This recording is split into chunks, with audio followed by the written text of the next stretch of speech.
Hi guys, welcome back to our channel Lucky Krish YouTube channel. అందరూ ఎలా ఉన్నారు? నేనైతే చాలా బాగున్నాను.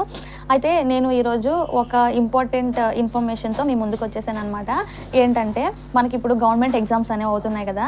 సో ఎగ్జామ్ సెంటర్కి వెళ్ళేటప్పుడు క్యాండిడేట్స్ కొన్ని మిస్టేక్స్ చేస్తున్నారు. సో ఏంటవి అని వాటిని ఎలా రెక్టిఫై చేసుకోవాలి అనేది నేను మీకు ఇప్పుడు డీటెయిల్గా చెప్తాను అనమాట.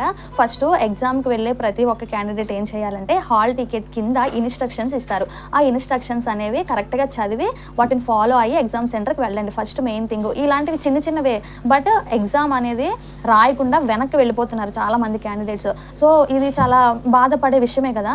సో అందుకని ఈ చిన్న మిస్టేక్స్ మనం చేయకుండా ఉండాలంటే ఫస్ట్ ఇన్స్ట్రక్షన్స్ ఇస్తారు వాళ్ళు, కింద చదవాలి. అండ్ అలాగే ఆధార్ కార్డులో అండ్ అలాగే హాల్ టికెట్లో కూడా డేట్ ఆఫ్ బర్త్ అనేది కరెక్ట్గా ఉందా లేదా. చాలామంది ఆధార్ కార్డులో ఓన్లీ డేట్ ఆఫ్ ఇయర్ మాత్రమే ఉంటుంది.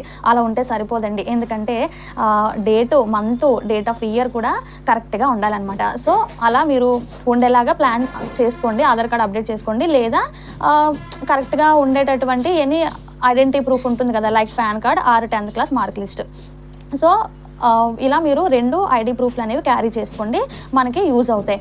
సో అండ్ అలాగే మనకి చాలామంది క్యాండిడేట్స్ ఇప్పుడు ఏం చేస్తున్నారంటే ఆధార్ కార్డ్ అనేది డిజిటల్ లాక్ చేస్తున్నారండి. డిజిటల్ లాక్ చేయడం వల్ల అక్కడ ఎగ్జామ్ సెంటర్ దగ్గర కొన్ని ఇష్యూస్ అయితే వస్తున్నాయి. కాబట్టి ఏం చేయాలంటే అందరూ ఆధార్ కార్డ్ అనేది అన్లాక్ చేసుకోండి. ఇది మనకి గవర్నమెంట్ జీవో కూడా పాస్ చేశారు. సో ఈ ఒక విషయంలో కూడా జాగ్రత్తగా ఉండండి. అండ్ అలాగే ఫైనల్గా లాస్ట్ థింగ్ ఏంటంటే చాలామంది టైంకి వెళ్ళట్లేదండి. టైంకి వెళ్ళకపోవడం వల్ల ఏమవుతుంది, గేట్ క్లోజ్ చేసేస్తే వన్స్ మళ్ళీ అలౌ చేయరు. చాలామంది క్యాండిడేట్స్ అలా వెళ్ళిపోతే మనకు బాధ అనిపిస్తుంటుంది కదా.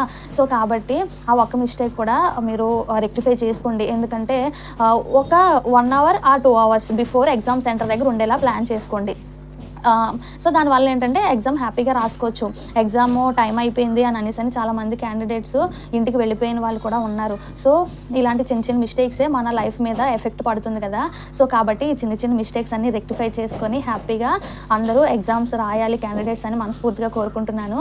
అండ్ అలాగే ఎగ్జామ్ రాసే ప్రతి ఒక్క యాస్పిరెంట్కి కూడా బెస్ట్ ఆఫ్ లక్ అండి.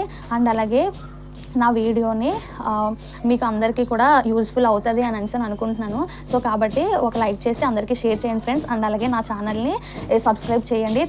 Thanks for watching. బాయ్.